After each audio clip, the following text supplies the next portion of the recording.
Hi viewers, நாளைக்கான எபிசோடில் என்ன நடக்க போகுதுன்னு சொல்லிட்டு பார்க்கலாம். வீடியோக்குள்ளே போகிறதுக்கு முன்னாடி நம்ம சேனலில் லைக் அண்ட் சப்ஸ்கிரைப் பண்ணிவிட்டு கொஞ்சம் சப்போர்ட் பண்ணுங்கள். வாங்க இப்போ வீடியோக்குள்ளே போகலாம். ககன் பூமி காதலர் தினம் அதுவுமா அவங்கவுங்க லவ் ஸ்டோரியை சொல்லி கடைசியில் அவங்க தான் அவார்டும் வாங்குறாங்க. அது மட்டும் இல்லாமல் நம்ம ககன் சிவாவை ஸ்டேஜுக்கு கூப்பிடுறாங்க. நம்ம பூமி சிவா கிட்ட சொல்கிறாங்க, சிவா இந்த ஹாட்டின் பலூனை பூரி கையில் கொடுத்து அவளை இப்போ நீ ப்ரப்போஸ் பண்ணணும் அப்படிங்கிற மாதிரி சொல்ல, இதை கேட்டதுமே பிந்து தூரத்துலேருந்து பார்த்துட்டு அழுக ஆரம்பிக்கிறாங்க. இந்த சைடு சிவா பிந்துவை ஒரு பக்கம் பார்க்குறாங்க, பூரியை ஒரு பக்கம் பார்க்குறாங்க. ரெண்டும் கட்டா இடையில போய் மாட்டிக்கிட்டோமே அப்படின்னு சொல்லிட்டு சிவா தவிச்சுக்கிட்டு இருக்காங்க. பூமி சொல்கிறாங்க, என்ன சிவா திரு முழிச்சுக்கிட்டு இருக்க, சீக்கிரம் பூரிக்கிட்ட இந்த பூவை கொடுத்து உன்னோட லவ்வை சொல்லு அப்படிங்கிற மாதிரி சொல்ல. அப்போ சிவா மனசுக்குள்ளே நினைக்கிறாங்க, அக்கா என்னால் முடியாதுக்கா, என்னோட மனசு ஃபுல்லாக பிந்து தான் இருக்கா, நான் எப்படி பூரிக்கிட்ட போயிட்டா ஐ லவ் யூ சொல்ல முடியும் அப்படின்னு சொல்லிட்டு சிவா ஒரு பக்கம் யோசிச்சுட்டு இருக்க. இன்னொரு பக்கம் பிந்து இதெல்லாம் பார்த்துட்டு செம்ம கடுப்பாக்குறாங்க. நம்ம சிவா பூமிக்காக பூரியை ப்ரொப்போஸ் பண்ணிடுறாங்க. இதை பார்த்ததுமே நம்ம ககன் பூமி ரொம்ப சந்தோஷப்பட, ஒரு பக்கம் பூரி ரொம்ப அளவு கடந்து சந்தோஷப்பட்டுட்டு இருக்காங்க. அந்த இடத்துல நம்ம பிந்து இந்த காட்சியெல்லாம் பார்க்க முடியாமல் வெளியில் போயிடுறாங்க. நம்ம சிவா பிந்து எங்கே போனான்னு தெரியலையே, பாவம் அவளுக்கு எவ்வளோ கஷ்டத்தை நம்ம கொடுத்துக்கிட்டு இருக்கோம் அப்படின்னு சொல்லிட்டு சிவா பிந்துவை தேடி போய்கிட்டு இருக்கும்போது பிந்து அங்கே நிற்பாங்க. அப்போ நம்ம சிவா ஓடி போயிட்டு அங்கே இருக்கிற பூவை எடுத்துகிட்டு போய் நம்ம பிந்து கிட்ட ப்ரொப்போஸ் பண்ணுறாங்க. பிந்து, என் மனசில் நீ மட்டும்தான் இருக்க, சாகிற வரைக்கும் நான் உன்னையே தான் நினச்சிக்கிட்டு இருப்பேன், சூழ்நிலைகள் எப்படி மாறினாலும் சரி உன்னை என்னை யாராலையுமே பிரிக்க முடியாது அப்படி இப்படின்னு சொல்லிட்டு நம்ம பிந்து கிட்ட சிவா ப்ரொப்போஸ் பண்ண. இன்னொரு பக்கம் நம்ம பிந்து சிவா ரெண்டு பேருமே பேசிக்கிட்டு இருக்கிறத தூரத்துல இருந்து பூமி பார்த்துடுறாங்க. பூமிக்கு என்ன நடக்குதுன்னு ஒண்ணுமே புரியல. சிவா அப்படின்னு சொல்லிட்டு கூப்பிடுறாங்க. அப்போ சிவா பிந்துவை பார்த்துட்டு அப்படியே பூமியை பார்த்து நிற்கிறாங்க.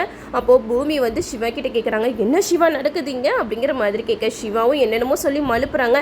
ஆனால் பூமி எதையுமே நம்புற மாதிரி இல்லை. சிவாவை வீட்டுக்கு கூட்டிகிட்டு போயிடுறாங்க. நம்ம பூமிக்கு மனசே சரியில்லை. ககன் பூமி கிட்ட கேட்குறாங்க, என்ன பூமி நீ நேற்று நைட்லேருந்து சரியே இல்லை, அந்த ஃபங்க்ஷனில் நீ நல்லா தானே இருந்த, ஏன் திரும்பி வரும்போது ஒரு மாதிரி டல் ஆகிட்டான் அப்படிங்கிற மாதிரி கேட்க, அதுக்கு பூமி சொல்கிறாங்க, அதெல்லாம் ஒன்றும் இல்லை அப்படின்னு சொல்லிட்டு சமாளிச்சிடுறாங்க. ஆனால் நம்ம பூமிக்கு சிவா பண்ண விஷயம் தான் மைண்டுக்குள்ளே ஓடிக்கிட்டே இருக்குது. சிவாவை நம்ம எந்த அளவுக்கு நம்பணும், கடைசியில் நம்மளுக்கு இடம் கொடுத்த வீட்டுக்கே துரோகம் பண்ணிட்டானே அப்படின்னு சொல்லிட்டு சிவா மேலே செம்ம கோவத்தில் இருக்காங்க. அப்போ தான் சிவாவை தனியாக கூப்பிடுறாங்க பூமி.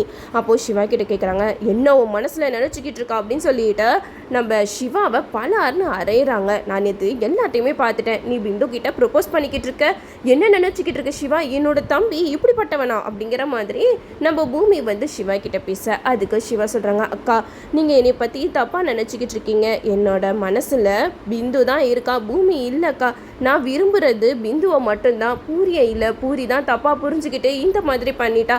ஆனால் எனக்கு ககன் மாமா இப்படி எங்கள் ரெண்டு பேருக்கும் கல்யாணம் பண்ண போகிறாங்க அப்படின்னு தெரிஞ்சதுக்கப்புறம் என்னால் என்ன சொல்ல முடியும், எனக்கு தங்குறதுக்கு இடம் கொடுத்தவர் அவர், அது மட்டும் இல்லாமல் நீ ரொம்பவே நம்பிக்கிட்டு இருக்க ககன் மாமா கிட்ட நான் எப்படி உண்மையை சொல்ல முடியும், பூரி வேற வீட்டில் இருக்கிற எல்லாருக்கிட்டையும் நானும் சிவாவும் விரும்புகிறோம் அப்படிங்கிற மாதிரி தப்பாக புரிஞ்சுக்கிட்டு சொல்லி வச்சிருக்கா, இதை நான் எப்படி சரி பண்ணுறதுன்னு தெரியாமல் இத்தனை நாளாக தவிச்சுக்கிட்டு இருந்தேன்க்கா அப்படிங்கிற மாதிரி சொல்ல, அதுக்கு பூமி சொல்கிறாங்க, நீ பண்ணது தப்பு சிவா, நீ ஆரம்பத்திலே பூரி கிட்ட சொல்லியிருக்கணும், பூரி நான் உன்னைய விரும்பலை, நான் பிந்துவை தான் விரும்புகிறேன்னு சொல்லியிருந்தா பூரி கண்டிப்பாக புரிஞ்சுக்கிட்டு உன்னை விட்டு விலகி போயிருப்பா. ஆனால் நீ இதை முத்த விட்டுட்ட, இப்போ நீ என்ன பண்ண போகிற அப்படிங்கிற மாதிரி கேட்க, அதுக்கு சிவா சொல்கிறாங்க, எனக்கே ஒன்றுமே புரியலக்கா, ஆனால் என்னால் பிந்துவை தவிர வேறு யாரையும் கல்யாணம் பண்ணிக்க முடியாது அப்படிங்கிற மாதிரி சொல்ல, இதை கேட்டால் பூமி சொல்கிறாங்க, இங்கே பாரு உனக்கு நான் ஒரு சான்ஸ் தரேன், நீ போயிட்டு பூரிக்கிட்ட நான் உன்னை விரும்பலை, நான் பிந்துவை தான் மனசார விரும்புகிறேன், கண்டிப்பாக இது கட்டாய கல்யாணம் பண்ணி வச்சு நம்ம ரெண்டு பேர்த்தையும் சேர்த்து வச்சாங்கன்னா காலம் ஃபுல்லாக உன் கூட நான் சந்தோஷமாக வாழ மாட்டேன் அப்படிங்கிற உண்மையை அவகிட்ட நீ நேரில் பார்த்து சொல்லிடு, அப்படி இல்லைனா கண்டிப்பாக காலம் ஃபுல்லாக ஒன்னால் பூரியும் கஷ்டப்படுவா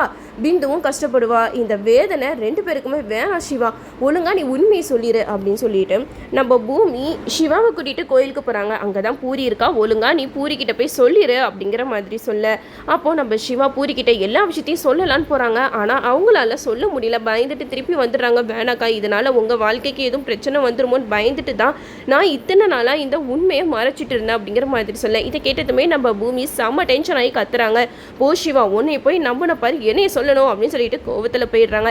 ஆனால் என்ன பண்ணுவேன் ஏது பண்ணுவேன் எனக்கு தெரியாது, ஒழுங்கா நீ பூரிக்கிட்ட உண்மையை சொல்லிடுற, அப்புறம் நானே போயிட்டு எல்லாருக்கிட்டையும் உண்மையை சொல்லிடுவேன் அப்படிங்கிற மாதிரி சொல்ல, இதை கேட்டுட்டு சிவாக்கு என்ன பண்ணுறதுனே தெரியல. இன்னொரு பக்கம் நம்ம அபூர்வா சந்திரா எல்லாருக்குமே ககன் பூமியை ப்ரப்போஸ் பண்ண விதம் எல்லாமே தெரிஞ்சு போயிடுச்சு. அது மட்டும் இல்லாமல் டிவியில் அதை லைவாக வேற போட்டுக்கிட்டு இருக்காங்க.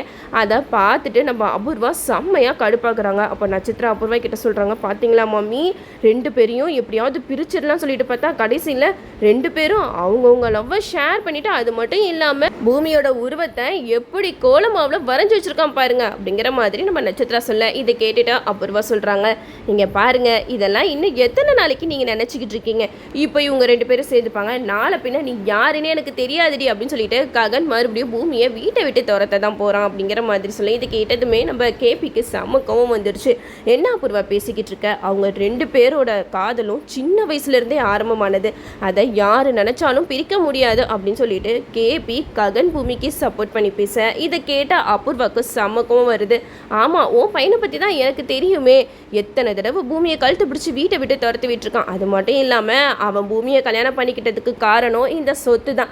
இந்த சொத்துக்கு ஆசைப்பட்டு தான் அவன் பூமியை கல்யாணம் பண்ணிக்கிட்டான். மற்றபடி அவன் மேலே எந்த ஒரு காதலும் அவனுக்கு இல்லை அப்படிங்கிற மாதிரி சொல்ல, இது கேட்டதுமே கேபிக்கு செம்மையாக கடுப்பாகுது. இதுக்கு மேலே என் பையனை பற்றி யாராவது ஏதாவது பேசுனீங்க அவ்வளோதான் அப்படின்னு சொல்லிட்டு நம்ம கேபி அங்கேருந்து கோவமாக கிளம்பி போக, இன்னொரு பக்கம் அபூர்வா நட்சத்திரா கிட்ட சொல்கிறாங்க, நீ வேணா பாரு நட்சத்திரா, இன்னும் கொஞ்ச நாளில் ககன் பூமி 2 பேருக்குள்ள எப்படி ஒரு சண்டையை நான் ஏற்படுத்த போகிறேன்னா அவங்க 2 பேர்த்தையுமே நான் சந்தோஷமாகவே வாழ விட மாட்டேன் அப்படின்னு சொல்லிட்டு நம்ம அபூர்வா நட்சத்திரா கிட்ட சொல்ல, இதை கேட்ட நட்சத்திரா சொல்கிறாங்க, ஆமாம் மம்மி, அவங்க 2 பேரும் சந்தோஷமாக இருக்கிறத என்னால் பார்க்கவே முடியல. அது மட்டும் இல்லாமல் இந்த பூமி ரொம்ப ஓவராக பண்ணுறா, இது எல்லாத்துக்கும் சீக்கிரம் ஒரு முடிவு கட்டணும் அப்படிங்கிற மாதிரி 2 பேருமே பேசிக்கிட்டு இருக்காங்க.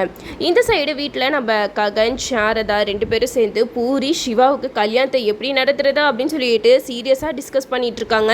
இதில் பூமி கிட்ட கேட்குறாங்க, பூமி இந்த இன்விடேஷன் ஓகேவா அப்படி இப்படின்னு சொல்லிட்டு எல்லா திங்ஸையுமே நம்ம பூமி கிட்ட காட்டுறாங்க. ஆனால் பூமி எதுக்குமே இன்ட்ரெஸ்ட் இல்லாமல் இருக்காங்க. நான் என்ன செய்வேன், சிவா பிந்துவலை விரும்பிக்கிட்டு இருக்கான், நான் எப்படி பூரிக்கும் சிவாவுக்கும் கல்யாணத்தை பண்ணி வைக்க முடியும், பின்னாடி 2 பேருக்கும் பெரிய பிரச்சனையாக முடியுமே அப்படின்னு சொல்லிட்டு நம்ம பூமி ஒரே திங்கிங்லேயே இருப்பாங்க. இதை பார்த்ததுமே நம்ம ககனுக்கு டவுட் வரும், என்ன பூமி ஒரு மாதிரி பிஹேவ் பண்ணிக்கிட்டு இருக்கா, ஆரம்பத்துலேருந்தே சிவா பூரி கல்யாணத்தை நடத்துறதுல அவள் தான் ரொம்ப ஆர்வமாக இருந்தா, இப்போ என்னன்னா எந்த ஒரு இன்ட்ரெஸ்ட்டுமே காட்டாத மாதிரி பண்ணிக்கிட்டு இருக்கா, ஒன்றும் புரியலையே, வேறு ஏதாவது பிரச்சனையாக இருக்குமா, சரி நம்ம பூமிக்கிட்டே கேட்டு தெரிஞ்சுப்போம் அப்படின்னு சொல்லிட்டு பூமிக்கிட்ட கேட்குறாங்க. பூமி, நான் நேற்று நைட்லேருந்து ஒரே வாட்ச் பண்ணிக்கிட்டு இருக்கேன், நீ சரியே கிடையாது, நீ ஏதோ ஒரு விஷயத்தை என்கிட்ட மறைக்கிறேன்னு மட்டும் எனக்கு நல்லா தெரியுது, ஆனால் அது என்னன்னு தான் எனக்கு தெரியல அப்படிங்கிற மாதிரி சொல்ல, அப்போது பூமி மனசில் நினைக்கிறாங்க, இதை எப்படி நான் உங்ககிட்ட சொல்லுவேன், சொன்னால் கண்டிப்பாக நீங்கள் உடஞ்சி போயிடுவீங்களே அப்படின்னு சொல்லிட்டு அப்படியே திருன்னு முழிச்சுக்கிட்டு இருக்காங்க. இதெல்லாம் பார்த்துட்டு ககனுக்கு ஒரு மாதிரியாக இருக்குது. சரி பூமி, உனக்கு சொல்ல இஷ்டம் இல்லைனா விடு அப்படிங்கிற மாதிரி சொல்லிட்டு போயிடுறாங்க.